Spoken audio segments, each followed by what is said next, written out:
ষোলতম নিবন্ধন পরীক্ষাতে আসে একটা প্রশ্ন। এখানে কি বলা হয়েছে দেখেন, কোয়ের মাসিক আয় ও ব্যয়ের অনুপাত 4:3।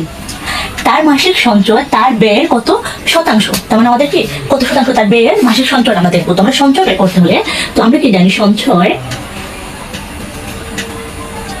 এখানে কি হবে, সঞ্চয় বাই আয়, আয় কি হবে 100%।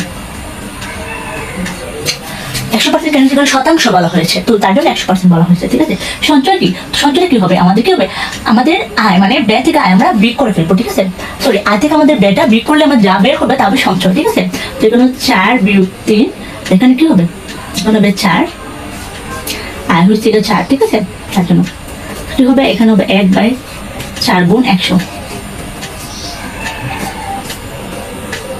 4 25 100 সমান 25। তোমাদের উত্তর কত হবে, 25।